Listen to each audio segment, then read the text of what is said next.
Good evening, everyone, councilors, senior management staff, and residents. I see we have quorum, so I call this meeting a regular council meeting of Monday, February 4th to order, and asking all those that can, please rise. We will sing the national anthem led by our clerk. Oh, Canada, our home and native land, true patriot love, in all thy sons command. With glowing hearts we see thee rise, the true north, strong and free. From far and wide, O Canada, we stand on guard for thee. God keep our land glorious and free. O Canada, we stand on guard for thee. O Canada, we stand on guard for thee.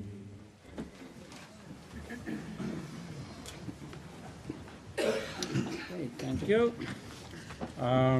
After seeing the agenda, is there any changes to the agenda by any councilors?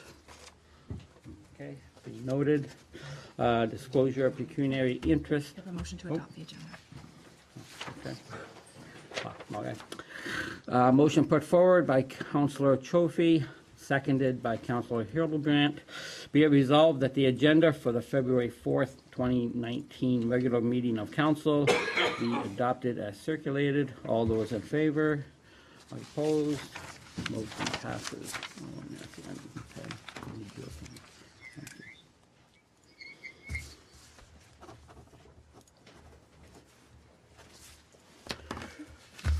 Moving down, disclosure of pecuniary interest and general nature thereof. Does any councillor have a pecuniary interest to declare on the agenda?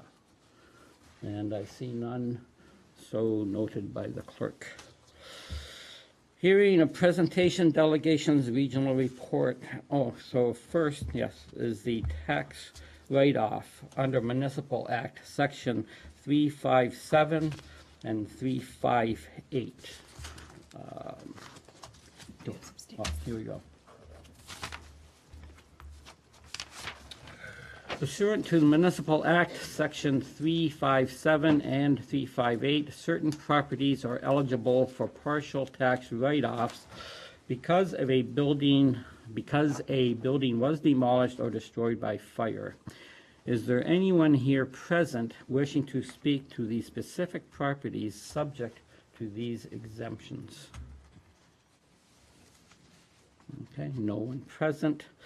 So now we will pass a resolution by council.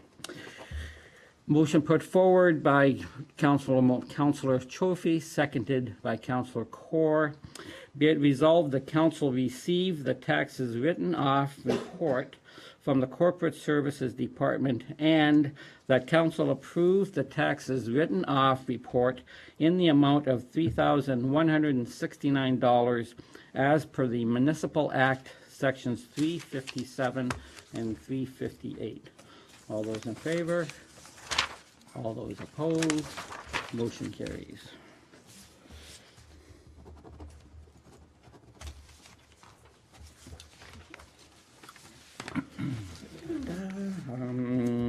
Yes. So we have a presentation tonight from Region of Niagara Waste Management on the Region of Niagara Waste Management Collection Program. The presenters are Susan McPetrie and Ladia Terbecki. I hope I got that right. And welcome. Thank you. Good evening, Mayor, Council, members of public and staff. Our presentation is quite long. We're just going to focus on key highlights, and the rest of the information is available for your reference. We're here to talk to you about the proposed options being considered for the next recycling, organics, and garbage collection contract, which is set to begin March 2021. We have gone through an extensive stakeholder consultation process, and Susan will be presenting the highlights of that later in the presentation. But what we'd like to do today is present you with an overview of options and also request that we receive comments from you on the base collection changes that are proposed, and also verification of which enhanced services the town would like to continue with. So the first proposed change is the every other week garbage collection for the residential sector. And this also applies for businesses and mixed-use properties outside the designated business area. You'll see the acronym IC&I throughout the presentation. It's industrial, commercial, institutional properties, and we'll essentially just call them businesses. And the mixed-use sector is a business with a residential component. So under the every other week garbage collection scenario, weekly collection of recycling and organics would continue. That's really important to stress. Garbage container limits for all properties would double. And we also have special garbage limit exemptions, such as children's diaper, home daycare, medical, and group home exemptions that are available, and they will continue. The second proposed option is the use of mandatory clear bags for garbage with an optional opaque privacy bag, which people can put inside the clear bag. This would apply to all sectors. So in this graphic, you can see the primary driver of one or both of these proposed changes. The average resident or household is putting out just a little bit less than 1 container of garbage per week on average. This is based on regional data. But half of that garbage bag is comprised of organic material which can be diverted through our programs, through our green bin program. But unfortunately, we only have less than half of households participating in this program. Also in the graphic, you can see 14% of material that's placed in the garbage could be diverted through our blue box and green or gray box program. And for the business sector and mixed-use properties, similarly, our data shows that our diversion programs are underutilized. We have experience to draw from other municipalities, other jurisdictions across Ontario. We know that benefits of every other week garbage collection and our clear bags will contribute to increased participation and capture rates in our diversion programs, and this will help to extend our regional landfill site capacity. Diversion rates have increased between 6% and 16% in those municipalities that have implemented every other week garbage collection. These municipalities include Durham, Halton, Markham, Ottawa, Toronto, Vaughan, Peel, Waterloo. Markham is a special case with a more substantive jump in diversion from implementing every other week collection followed by clear bag.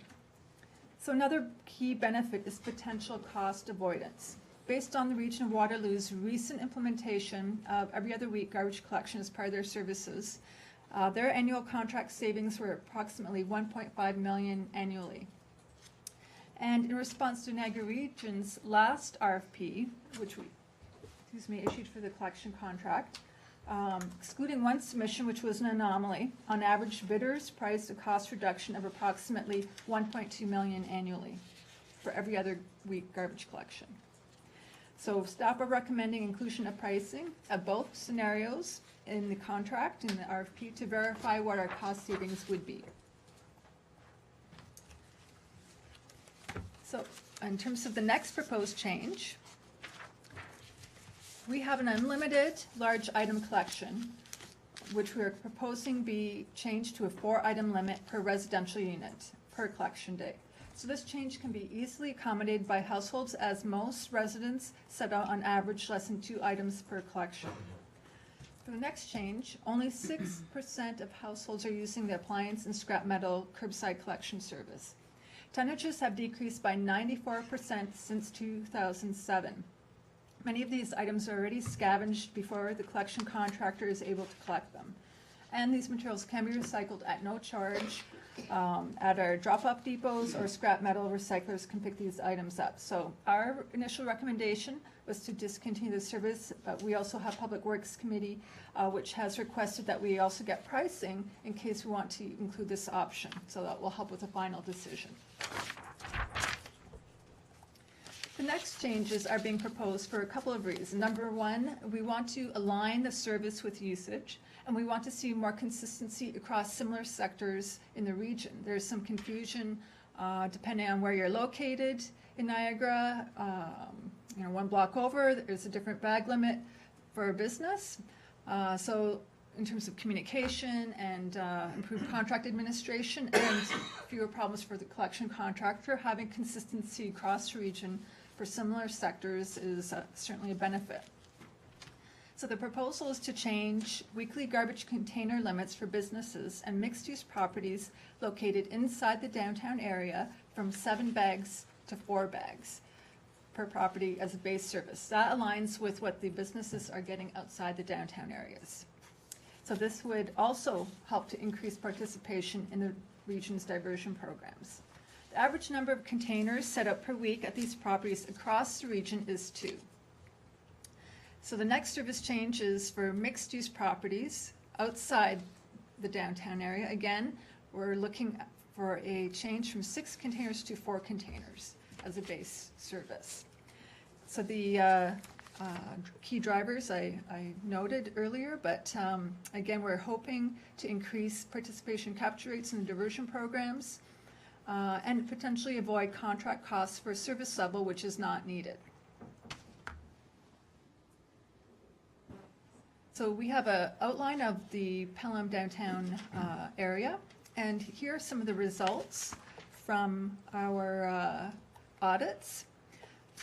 So this is Pelham specific data, and on average 2.3 garbage containers are set out by businesses inside the downtown. But if we look at recycling, 62% are participating, which is lower than we would expect, and organics is very low at 12% participation. For the mixed-use properties, the average set out is 2.8. Recycling isn't too bad, but organics is still low at 32%.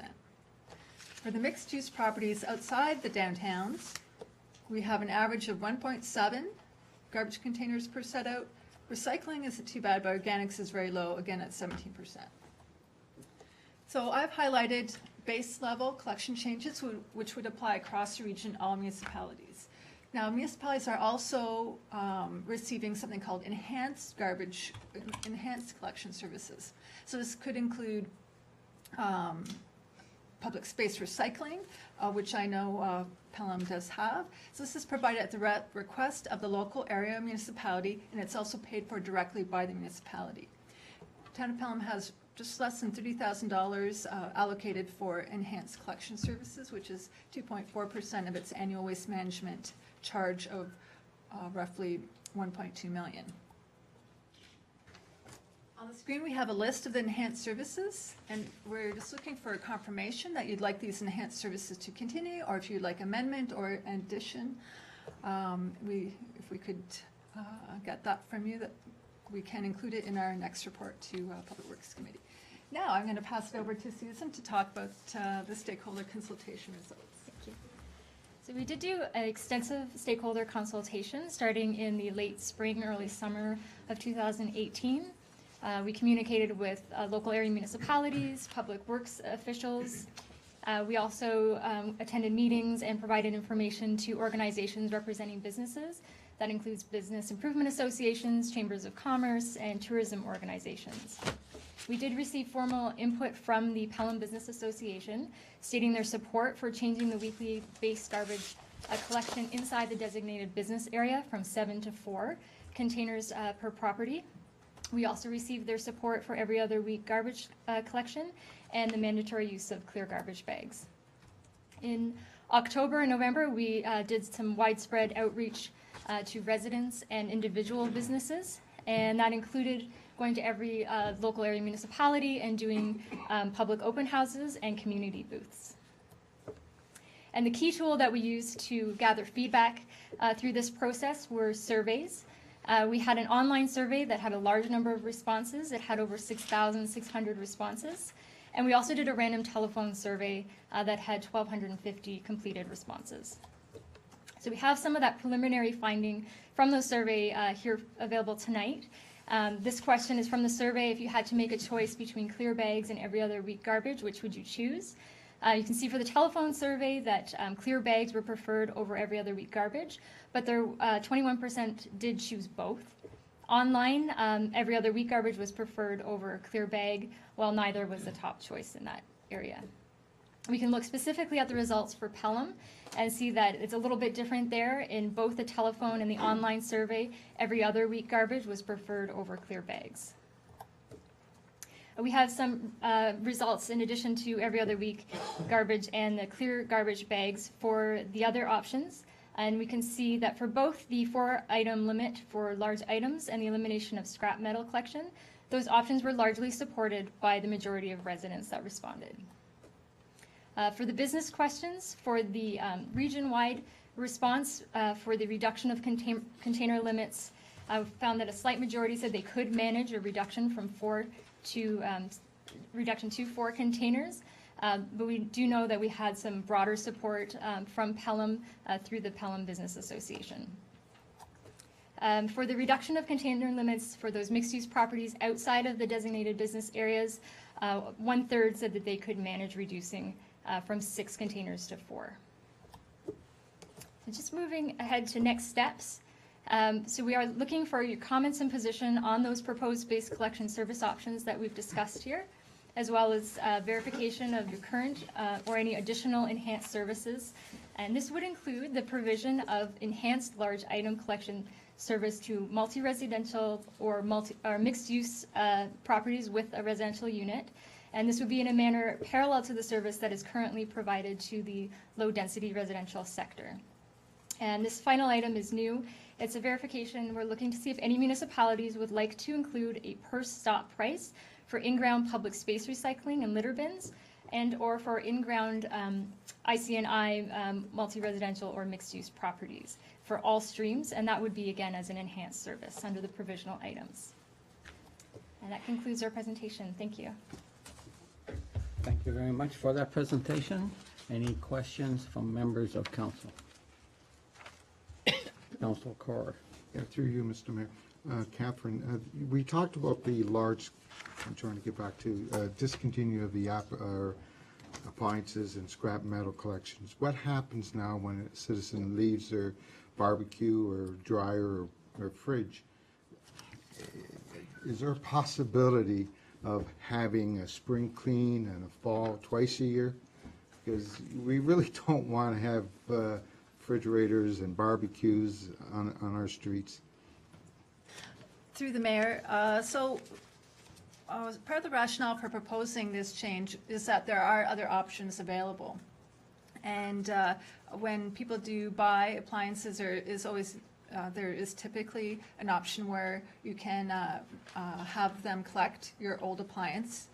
But we primarily see that there's roughly 4 to 6% of households actually using that service. So the service usage, we're trying to adjust to match with what people, match the service to what people are using. And also, one of the big flags is that the material is often scavenged before our collection contractor can even get out there to collect the material. And this is experienced in other jurisdictions.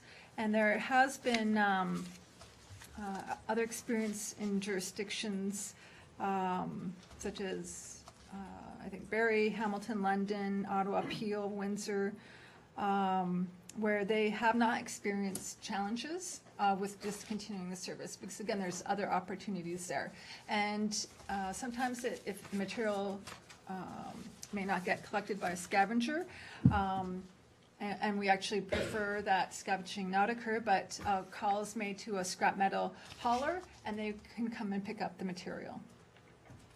And because there's value to it, you would tend not to see a charge for that material pickup. Councilor Murphy? Yeah, through you, Mr. Mayor. It just says on making a choice on clear bags or every other week garbage, the preliminary survey results for Pelham. Telephone, there's 73 responses, and online, 329. It doesn't really reflect, gives us a good picture of what the people in Pelham prefer, with 422 responses. Well, overall, the region-wide data, especially in particular the telephone survey, was carried out by, well, actually both surveys were carried out by a research firm. And the telephone survey is representative, statistically representative across the region. In terms of the online survey, because it's sort of a random set of respondents, the confidence level is still pretty high if we had to match it against a formal random survey. So, but in terms of the Pelham data specifically, I'm not sure if 329 is representative, but we're trying to just give you a snapshot of what the Pelham residents, how they responded. But region-wide, the data is statistically representative. And there are some parallels between Pelham responses and the region-wide. There's one exception which Susan highlighted, and that was that on the telephone survey, respondents preferred in Pelham every other week over clear bag, and region-wide it was 33% clear bag, 27% every other week garbage, but they're fairly close, parallel. Cool. Any other questions from him? No? Back to Councilor Court. Yeah, and the final question for me is the large items collected. Would that be couches, mattresses, TVs, or? Through the mayor, this includes things like mattresses, couch, desk, that type of thing. Again, on average, residents are setting out roughly 2 items per collection. And the region also had a request from a charitable organization regarding what we could do for a program or policy change to encourage more donation of these types of materials. This change also will help in that regard. But in terms of the television, that is an electronic material which is not collected curbside. That has to be dropped off at a drop-off depot, or again, you can, when you purchase a new TV, do that type of exchange. Thank you. So no other comments from councilors. If I could, I'd just like to make a couple. When the region was debating this, that came out, and I had a couple of phone calls myself, that people were concerned that the clear bags were not of the same strength as the colored bags, and it was pointed out that the bags start out as clear and then they're dyed. So basically the same bag strength-wise. It's just one's going to be clear and the other one's going to be colored. I didn't see in the report, and maybe I missed it, what's the region's percentage of recycling? Are we above the average, below the average? Well, how do we stand there right now? Currently, the region has a 56% diversion rate for the residential sector. Compared to our municipal comparators, we are doing fairly well. However, we have stagnated for a few years. And without a policy or program change, it's unlikely that we will see a further increase in that diversion rate. But we are doing well compared to other jurisdictions. Okay. We're still in a good Excellent. spot. So we're there, but obviously we Have room to grow and Yes. improve. And of course, with the use of, I always find it interesting that with the use of the clear bags, whether it's the shaming effect, it does increase it anywhere from 6 to 16%. So that's pretty substantial when you consider the number of tons that we move. So that was an interesting thing to note. Yeah, and I thought maybe the one thing that the region should be doing, in your presentation, not so much this presentation, but to the general public in your print, is to stress the fact that the money savings, like 1.2 million, it is substantial, and that could go as high as 1.5. So if you can stop these garbage trucks, to stop going up and down the road every week, there is a lot of money to be saved there. And I guess that was all I had to say. Yes, okay. And no other questions? Okay, thank you again for the presentation. Thank you very much. Motion put forward by Councillor Hahn, seconded by Councillor Kaur. Be it resolved that the presentation by the region, Acting Commissioner of Public Works at the Niagara Region, and Susan McPetrie, Waste Management Services Advisor at the Niagara Region, regarding the Region of Niagara Waste Management Collection Program be received for information. All those in favor? Opposed? Motion carries.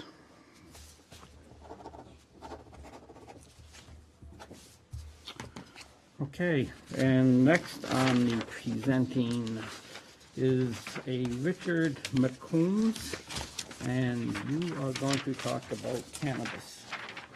Welcome, sir. Welcome. Mr. Bear, did you say McCombs? Yes. It's McCombs. Oh, McCombs, I'm sorry. Thank you. Either way, I had a 50-50 chance. Yeah. Thank you.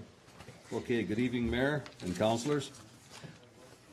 I have requested to address council because my wife Valerie and I, we purchased a home at 778 Foss Road, Fenwick, a little over 2 years ago. This is right beside the lane that connects the proposed Leviathan site just behind us. We were, at the time of purchase, we inquired through our agent about what was in the greenhouses around us, and we were told that it was cucumbers. At that point, we said there's nothing wrong with cucumbers and went ahead with the purchase. Last summer, out of nowhere, we were informed that the greenhouses in the back were under lease and had been growing cucumbers and had now had their lease terminated, and the property had been purchased by a grow-op. As you can imagine, we're not happy. This is the 7th one apparently in the small town of Pelham. We feel that because of the legislation of cannabis, the issue is not about cultivation, but it is about where it can be cultivated. In amongst residential areas is not the place for it. It detracts from the enjoyment of our home, and it's definitely, will definitely lower our house and property value and everybody else in the vicinity. And that's if we can sell it at all. Because I know the property beside Redican has been for sale for 6 months with no offers. We were given hope when the interim control bylaw was passed on in October of 2018 to allow the town time to implement setbacks and bylaws concerning the cultivation of cannabis. In the Federation of Canadian Municipalities, the municipal guide to cannabis legislation, it states under item 2, land use management, jurisdiction issues. If a business obtains a federal license under the Cannabis Act, it will not mean that the company will not be subject to provincial, territorial, or local government regulations dealing with land use management. Locally, this constitutional arrangement can provide municipalities with the authority to prohibit particular land uses. Section 2.2 goes on to address location and scale of commercial cultivation processing, what municipalities can do, but as far as regulation options, possible regulatory language. Even Health Canada states that before submitting an application for a license for cultivation, a license for processing, or a license for sale that authorizes the possession of cannabis, applicants must provide written notice to the following authorities in the area in which the site referred to in the application is located. A is the local government, B, local fire authority, C, local police or RCMP detachment responsible for services in that area, It is then noted that the local municipality bylaws may impose certain restrictions on the number or location of licensed sites in their jurisdiction. When we read about all the areas that you have control over, and then come to the sober realization that so far the interim control bylaw has been in place for more than a quarter of its term, and to our knowledge, and you can correct me if I'm wrong, nothing has been addressed. This is why I'm asking council to form a council committee composed of interested citizens to help address these important concerns that our community faces with regard to cannabis. If we don't get to work and do some major damage control, Pelham will forever be known as Skunk Hollow, where the lights are always on and the property values are low. I don't really envy this council. I realize that the last one really left a mess and only had their eyes set on one thing. You have addressed roundabout issues, the parking, so forth, to the community center, but you really need to address where the cultivation of cannabis is allowed to take place. There are plenty of places where it can be done other than nestled up against our homes. I grew up here, and I remember the sweet smell of cherry blossoms in the spring and the aroma of ripening apples along Welland Road in the fall. Not what I smell now when I pass by Cantrust and Redecan. I just want to add, in light of Leviathan's letter to its shareholders released last Friday around 5 p.m., and I quote, "Our deputation, February the 25th, will explain how our Pelham facility will set a new standard in Canada for greenhouse odor and light control and good neighbor conduct by cannabis facilities.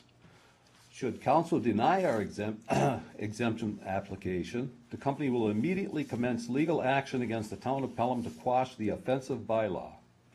We fully believe the relevant law is in our favor." I would like to ask council this.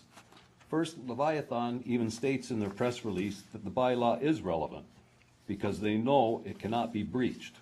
Secondly, in your opinion, do companies such as this seem like good neighbors, threatening to take our town to court over an interim control bylaw that is not only legal, but completely required to keep companies at bay until the town can initiate new bylaws specific to cannabis?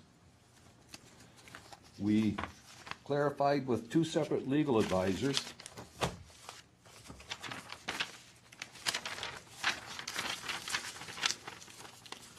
made aware that interim control bylaw is incontestable in its first year. Unless the town folds, nobody can start a new facility or expand into neighboring lands unless they own them prior to the interim control bylaw being instated.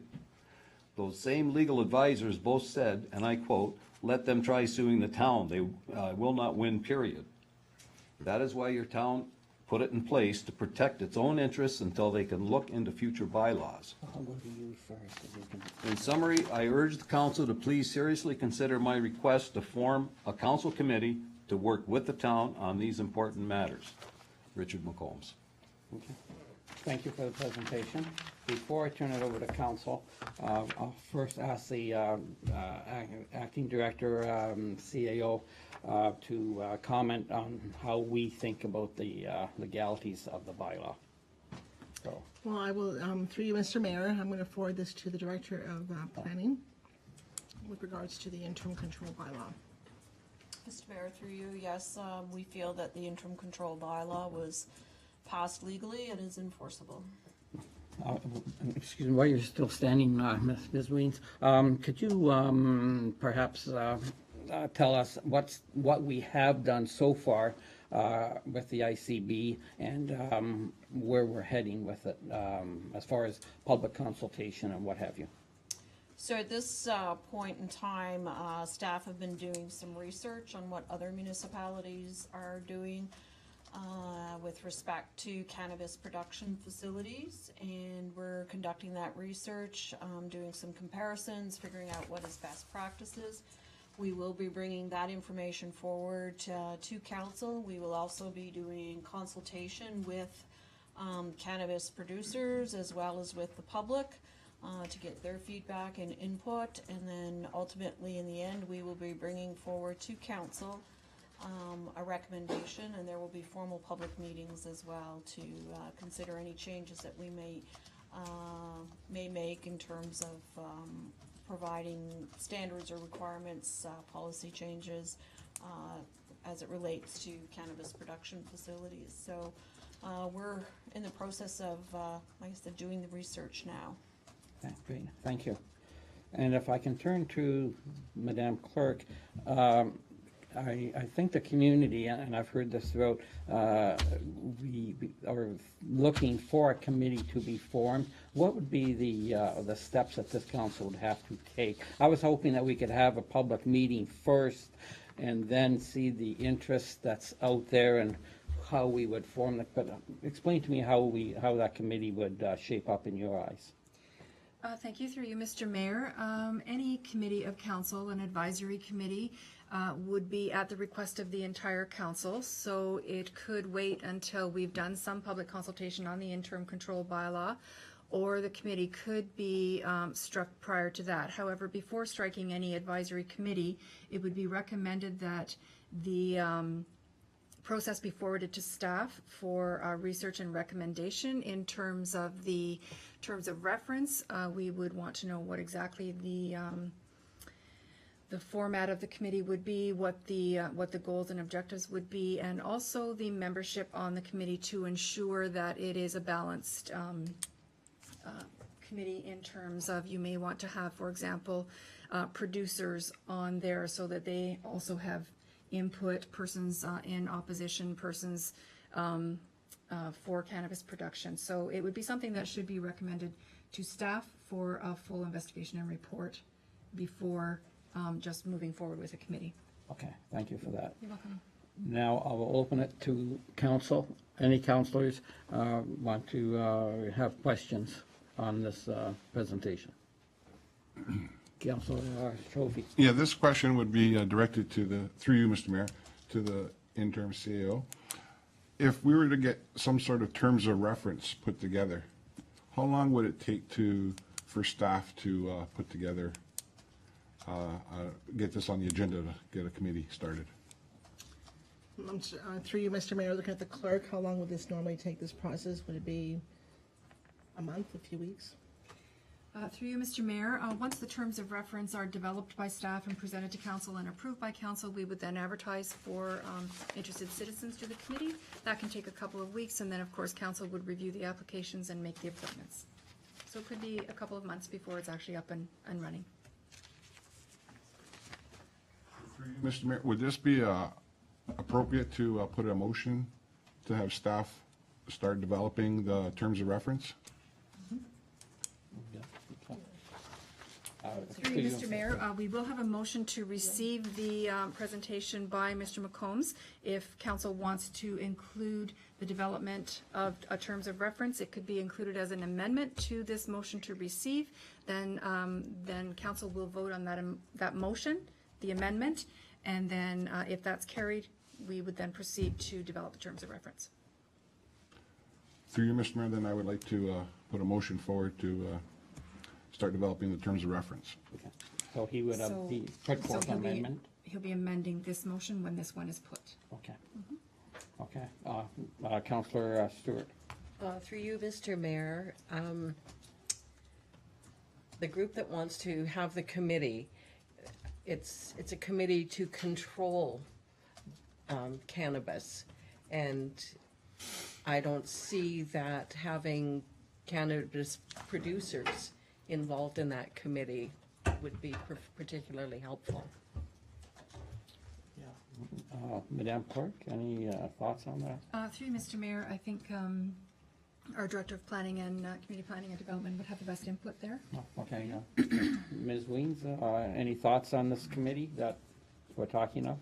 Mr. Mayor, through you, I thought this was an advisory committee to council to provide advice to council as it relates to cannabis production facilities.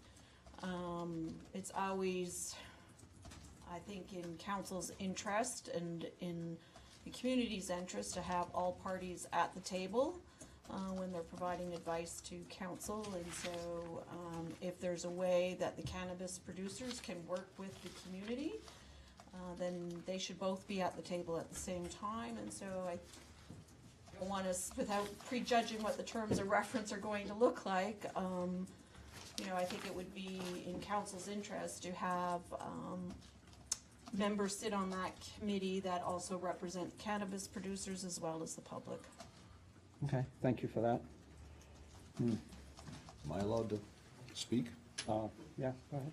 Isn't, we're talking about cannabis control, and the town has, it is then noted the local municipality, municipal bylaws may impose restrictions on the number of licensed sites. We're not saying they can't be here, we're saying they can't be in the subdivisions. That's what we're saying. Because that's where the property values are dropped, that's where the interference comes in, and believe me, once they're here, they don't wanna leave. Yes. Well, What we want is to keep them out of the subdivisions. yes. Well, one, that is just one of the many reasons why the last council imposed the ICB, is because we want to see how other communities are regulating the setbacks, because they are regulating them, and also how other communities are in fact with the smell and light. And you're absolutely right. The clock is ticking. This council realizes that. Staff realizes that. And like you say, we're already a quarter of the way through. And I can assure you that in next months and probably weeks, that we will be instigating some action on this interim control bylaw. I want everyone to realize that this council fully supports that bylaw, and we will work to address the reasons why it was put in place. I think maybe you should take a look at, Mr. Mayor, I think maybe you should take a look at Kingsville, Ontario, where 500 people showed up at the municipal office and said, we've had enough. And they put together a bylaw. Exactly. Yeah. After they rescinded everything they put in. Oh, okay. People, they were coming there to get their light, and then it was rescinded. Oh, okay. But it took 500 people to walk up to the municipal office to do that. Well, I think this council is well aware of the citizens' feelings about the industry, and how obviously some of the companies can obviously clean up their act a lot, and we'll just have to proceed down the road as quickly as we can. Mr. Mayor, I have to agree that this council seems a whole lot better than the last one. Yeah. We hope we are. Maybe time will tell. Okay, thank you. Any other questions? Yes, Councilor. Mr. Mayor, to the Director of Planning. On a meeting on the 16th, January 16th, the CEO of Levelland, did he speak like he was going to sue us at that time, or why all of a sudden he sends a letter out like that to his shareholders, but did he communicate with you on the 16th? Mr. Mayor, through you, at that meeting, he did not communicate that to me, but we certainly had earlier correspondence from them back last October, from their legal team indicating that they were going to seek legal action against the town. So they've indicated that to us. To date, they have not taken any legal action. Thank you. And our legal team obviously feels that our ICB bylaw has got the strength to withhold a challenge. Of course, when did you ever hear a lawyer say he's gonna lose? But we're pretty confident that it's good. It's gonna hold till, I believe, the middle of October, and we've got that time frame to address the issue. Well, the clock is ticking, and Yes. to involve the fox with the hen house is not the best idea, Yeah, I think, in my opinion. thank you. Any other questions? Okay, thank you for your presentation.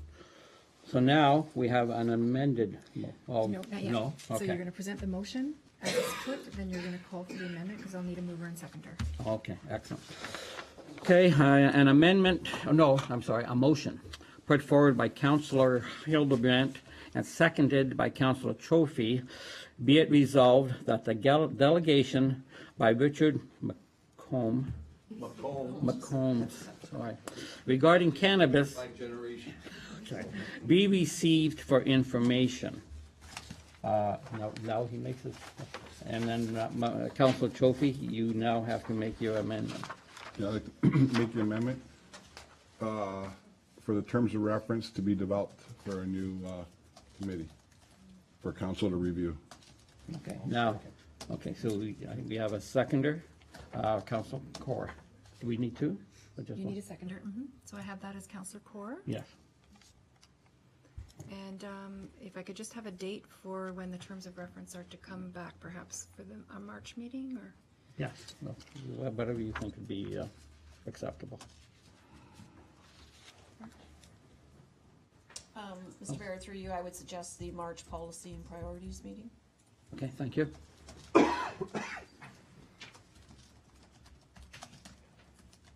now you're going to vote on the amendment? Yes. Okay, so can you read the amendment? Certainly. Yeah. On a motion by Councillor Cholfi, seconded by Councillor Core, that the motion be amended by adding the following: that staff be directed to develop a terms of reference for a cannabis advisory committee for consideration at the March Policy and Priorities Committee meeting. Okay, all those in favor of the amendment? Okay, amendment carries. So now the motion as Oh, amended, yeah, Mr. the Mayor. motion, yeah, as amended carries. Now we have to read this. Nope, so you're going Oh. to read that This the delegation be received and that the terms of reference be developed. Okay. Be it resolved that the delegation by Richard McCombs regarding cannabis be received for information. All in favor? And that, Oh. and that the terms of reference. Oh, and the terms of reference amendment. Okay, all those in favor? Okay, any opposed? Okay, thank you. I need your pen back. Thank you.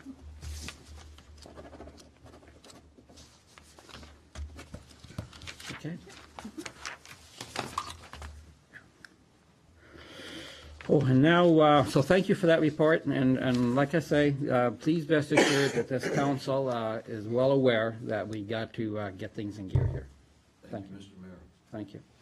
We now have a report by the regional councillor. I believe she's present, Diana Hewson. Hi, everyone. Thank Hello. you for hearing me. This is my first report to council, so I'm kind of excited. So just a couple of things that I've really highlighted that have kind of come up over the last couple months. As I move forward, if there's anything that is of interest to council that would like to be discussed or brought, I'm very receptive to bringing the information and presenting it, or even getting more information as required. So the first point I wanted to talk about is the Niagara Peninsula Conservation Authority. I actually came from a meeting from there immediately before this meeting. It's an organization. Oh, that's all. It's an org. Excuse me, Dan. We'll just wait for this, for Richard to get his hat.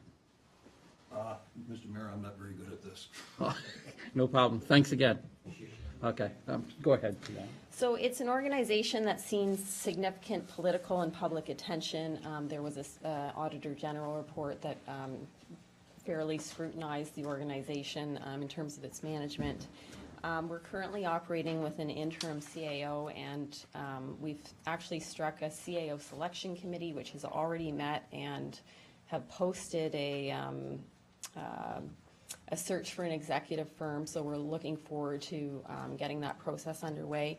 And we also struck a committee to look at the governance, which I came from today. So we're focusing primarily on the governance issue and trying to get good governance in place in that organization. But that being said, the Niagara members are on a temporary basis, so at the February meeting, we will have to consider whether an extension to the current 12 are in order, or if we want to move forward with actually making some permanent representation.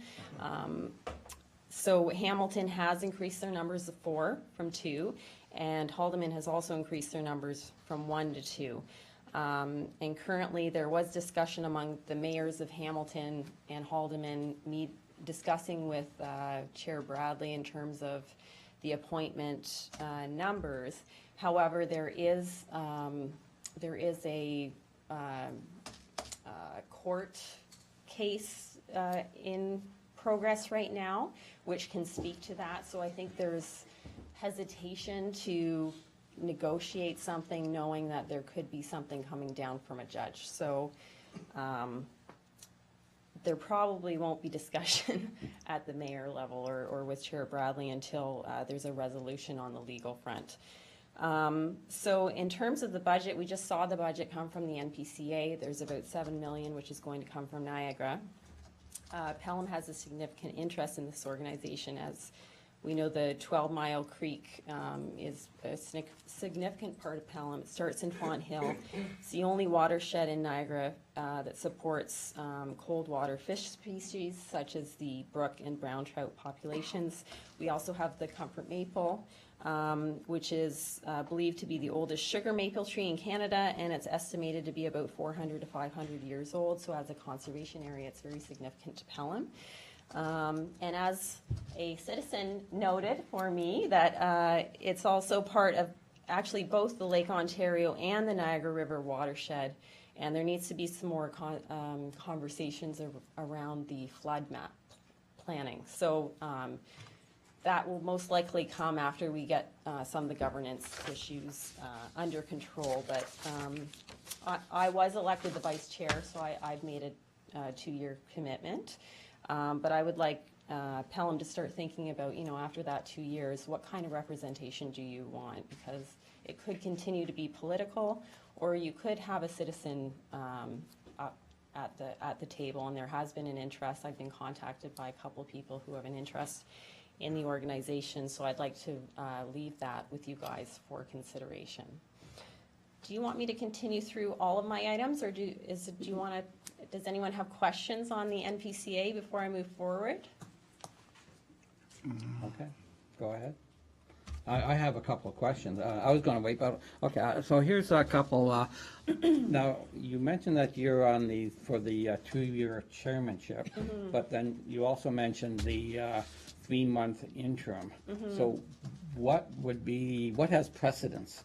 But do you think that in 3 months we have to make the move or make a decision by then as to whether, and I guess the decision is council, the ombudsman has said that individual councils can either use our regional representative if the representative so desires to be our representative on the NCPA, or we could put interested citizens on it. So that's a decision that we have to make.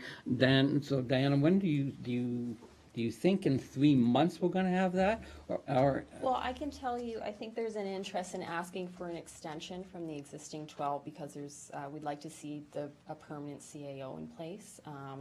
And I do have a significant background in operations management and in a large public sector organization that has to follow significant policies such as protection of privacy and information. So I do think my experience is very relative to where this organization is right now.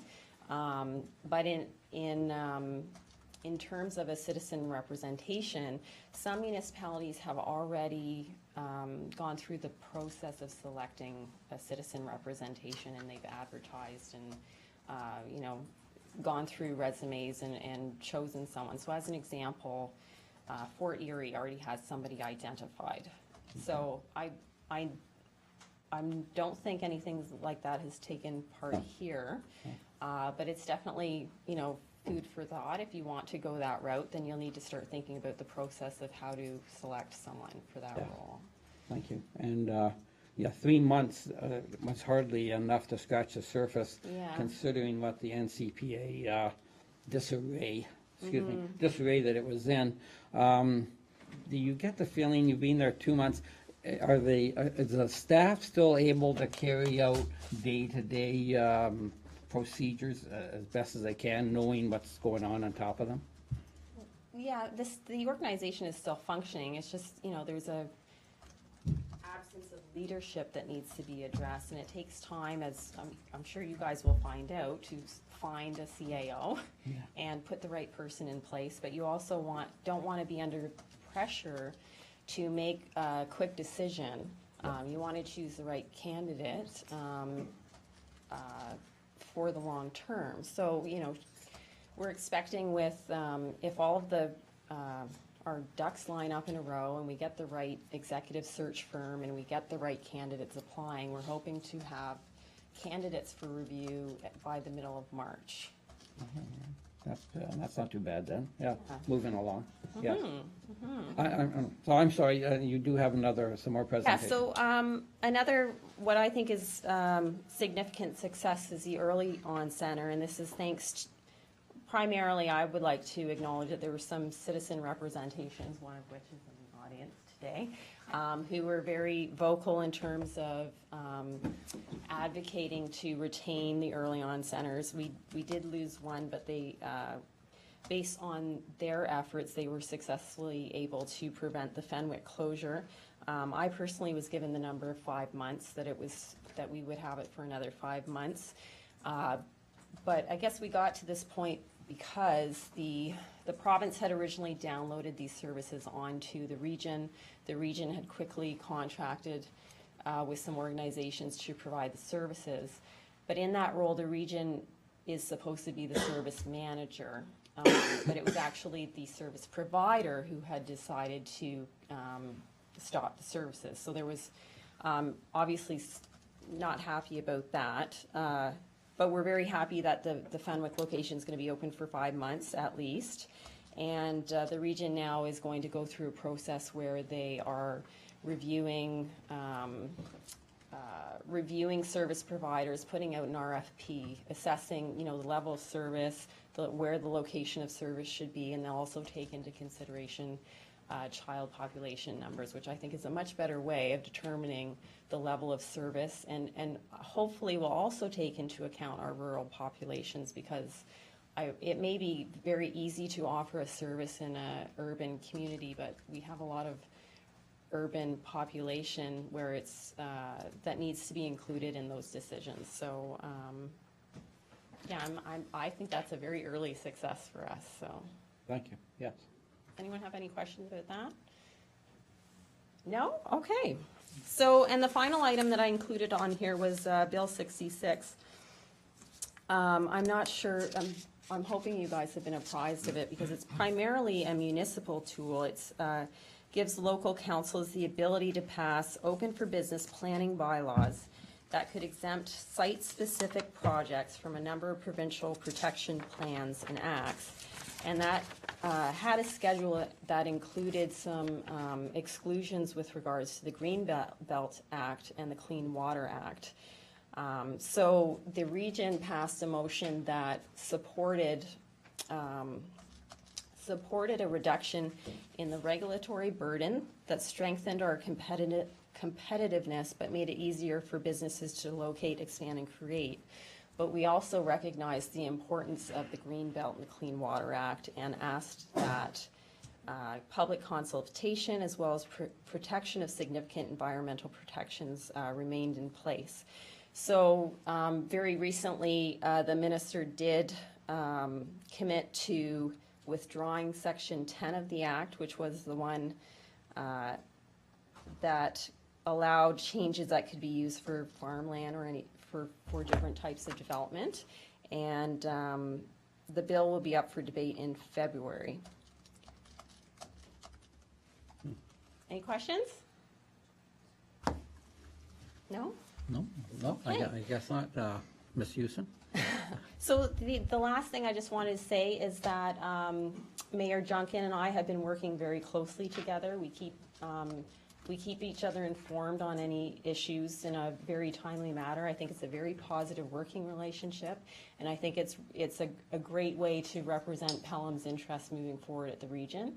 And again, if anyone has anything that you think needs some attention or that I can bring back to council for information or to share, please reach out to me, because I do consider myself part of the team, and I'm happy to work together on all of the issues that really can help Pelham in any way.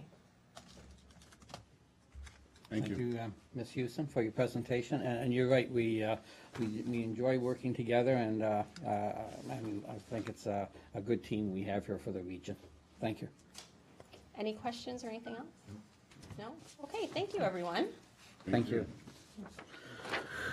Motion by Councillor Wink, seconded by Council Core. Be it resolved that the February 4th, 2019 report submitted by Regional Councillor Houston be received for information. All those in favor? All those opposed? Motion passes.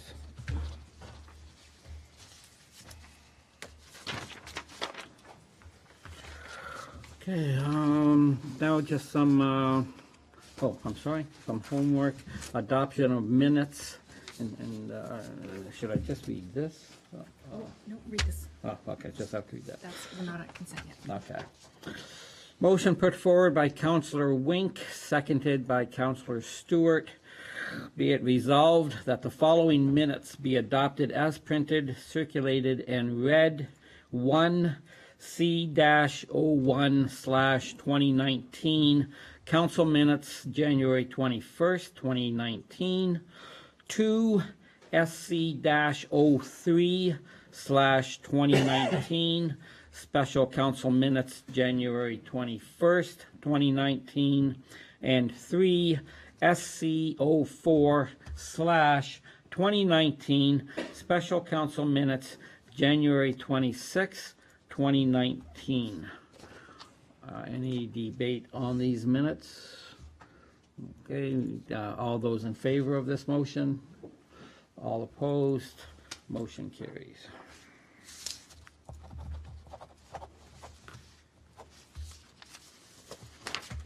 Okay, so now you're here. Yeah, okay. So request to lift consent agenda items for separate considerations, and I asked them, I asked them. Just if anyone has Yeah. any items. Yeah. to- Does anyone have any of the agenda items that they would like to lift? And Councillor Wink. 9.6.2, the Niagara Region proposal. I'd like to lift that so we can have some discussion around that, please. I'm sorry, which one is that, Councillor? 9.6.2, the Niagara Region proposal. Okay, thank you. Waste collection. Okay. Anyone else? Okay, thank you. So we will lift that at the end.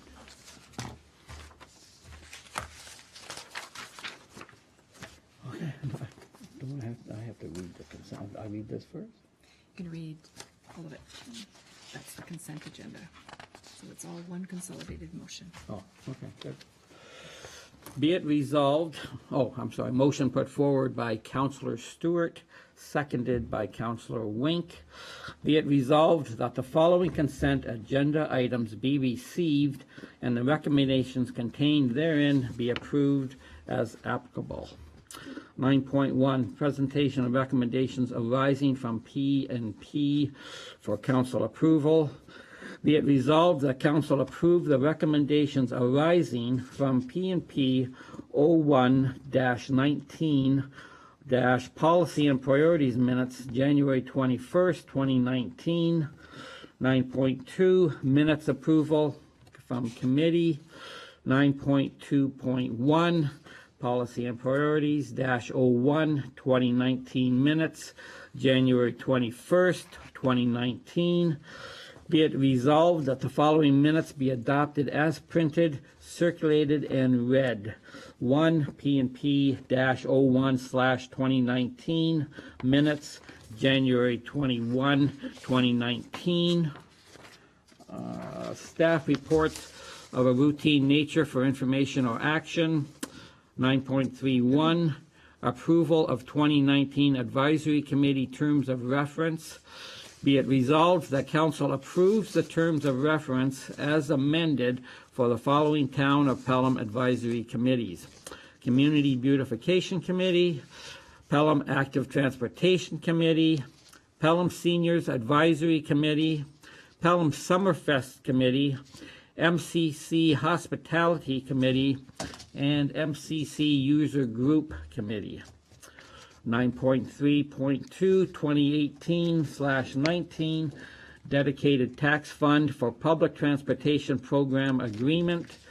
Be it resolved, excuse me, that council receive the summary report 2018/19, Dedicated Gas Tax Fund for Public Transportation Program Agreement, and that council authorizes the mayor and clerk to sign the 2018/19 Letter of Agreement and authorizing municipal bylaw. And it continues. 9.6, Regional Municipality of Niagara, action items. 9.6.1, Regional Bylaw 2019-07, outdoor secondhand smoke. Be it resolved that council receive the correspondence from the Regional Municipality of Niagara regarding an amendment to Bylaw 112-2013, being a bylaw to protect children and vulnerable persons from exposure to outdoor secondhand smoke. Report PHD 02-2019, and that staff be directed to review the proposed bylaw amendment as part of the consultation process with local area municipalities and report back to council with a recommendation to either adopt or further amend the bylaw to be provided to council in March 2019. 9.6.2 has been lifted. 9.7, committee minutes for information. 9.71, Pelham Public Library Board minutes. Be it resolved that council receive the Pelham Public Library Board minutes dated November 28th, 2018 for information. Do I call the motion now, or do we lift? No, you're going to ask for any questions or discussion on the motion? Oh, okay. So questions or discussion on the items that have just been read on this motion? Okay, seeing none. You call the question. Okay, all those in favor of this motion, raise your hands. And all those against? Okay, motion carries. And now, Mr. Councilor Wink, you lifted 9.6.2. It's yours. So, I understand that the report that the region gave us was supposed to go to staff, and staff is going to report back to us on February 19th on what their recommendations would be. So we're not having to make a a decision on it right now, but I thought it might be prudent for us to have a discussion without the Niagara region being here at this point in time. I know for a fact that a number of other municipalities have had real issues with the clear bags, and I understand the reason for the clear bags, so we can get the organic waste totals up higher, which makes a heck of a lot of sense. But I have issue with clear bags with respect to people's privacy, and it could be embarrassing in some of the stuff that they put in there. So, for example, some elderly people might have to be using Depends or whatever, and quite frankly, I would think that those individuals would be very, very disappointed if they had to put their Depends in a clear bag for their entire neighborhood to see. So that type of stuff. And I know Councillor Kaur had some questions or concerns with respect to the recycling, like large items being put out at the curb and whatever. So, just want to get a feel from the rest of the council what their thoughts are around this, and maybe if we provide some thoughts, that can help direct staff on what we would be looking at. So to your concerns of the clear bags and the privacy issue, the region is allowing the, inside that clear bag, the placement of a, whether it be a shopping bag from Food Basics, or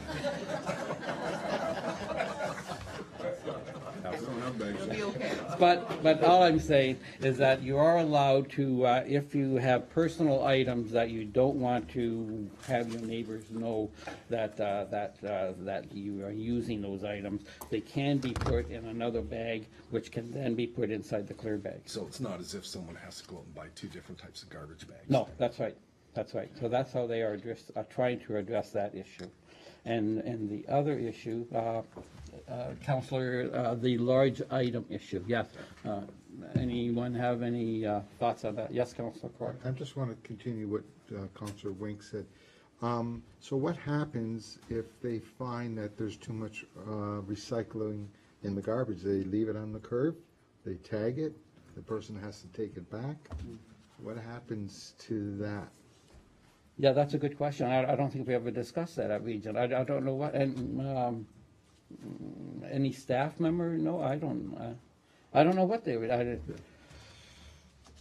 yeah, I know they want you to, oh, I'm sorry, Chief, yes? Through Mr. Mayor, no, I've experienced this. When you put something on the curb they don't like, they put a sticker on it and then leave it at the curb and they instruct you what to do. So you're Okay. gonna have to go back through it, sort it, do whatever.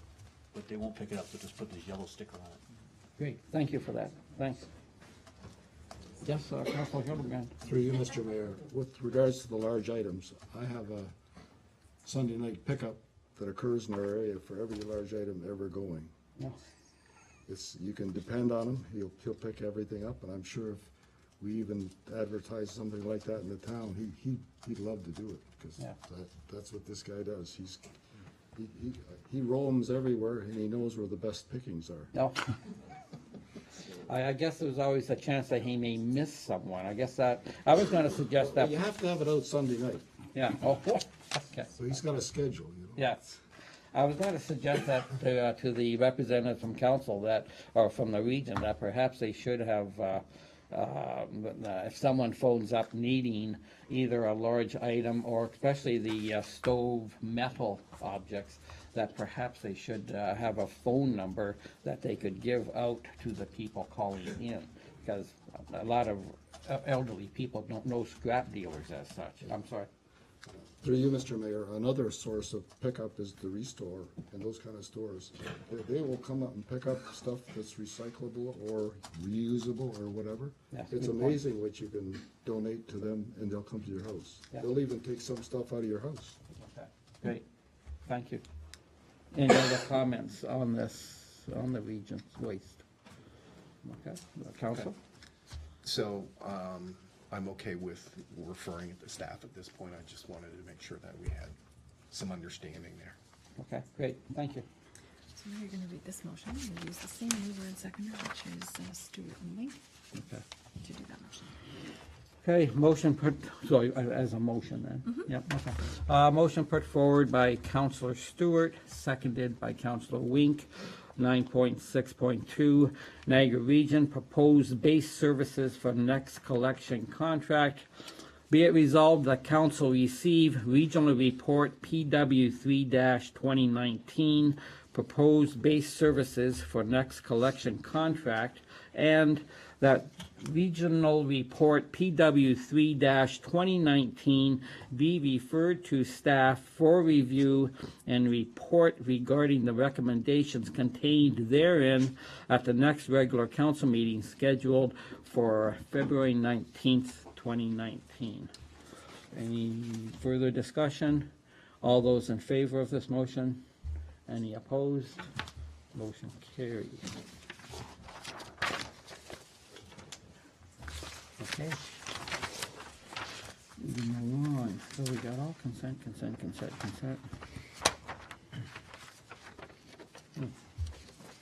So we don't have any reports from members of council.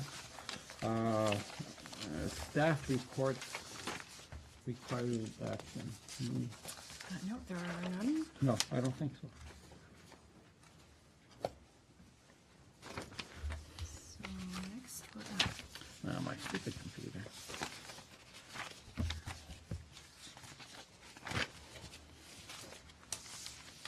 No. No, next we're at bylaws. Does Yeah. anyone have a yellow motion that they're, yes? No, ma'am. I just need a mover and seconder Oh. to do the bylaws. Okay. So we have to, I need a motion or a seconder. Motion put forward by Councilor Hildebrand, seconded by Councilor Wink. So if you'd like, I can read it from Okay. here. Can I read the motion again? Pardon me? So it's just, Oh. the following bylaws be adopted. So let's start here. Oh, okay. Presentation and consideration of bylaws 4066-2019, being a bylaw to authorize the execution of a condominium agreement with Niagara South Vacant Land Condominium Plan Number 147 and the Corporation of the Town of Pelham, Davis Heights, Luchetta Construction Limited, file number 26CD19-11001, 4067-2019, being a bylaw to authorize the execution of an agreement with Her Majesty the Queen in right of the Province of Ontario as represented by the Minister of Transportation for the Province of Ontario, dedicated gas tax funds 2018-2019, and to repeal and replace bylaw 3956-2018. 4068-2019, being a bylaw to confirm various appointments to boards, commissions, and committees of the Town of Pelham for the 2018-2022 term of council, and to repeal and replace bylaw 3578-2015 as amended. 4069-2019, being a bylaw to amend fire route bylaw number 97-2030, being a bylaw to designate private roadways as fire routes along which no parking of vehicles shall be permitted. 4070-2019, being a bylaw to appoint an integrity commissioner for the Town of Pelham and to set out the roles and responsibilities of the integrity commissioner. Any comments on the preceding? Okay, all those in favor? All those opposed? Motion carries. I think we're done. Okay, so then you have the confirming bylaw. Okay, motion put forward by Councilor Wink, seconded by Councilor Trophy. Be it resolved that the following bylaw be read a first, second, and third time and passed, being a bylaw number 4071-2019, to adopt, ratify, and confirm the proceedings of council of the Town of Pelham at its regular meeting held on the 4th day of February 2019. All those in favor? Opposed? Motion carries.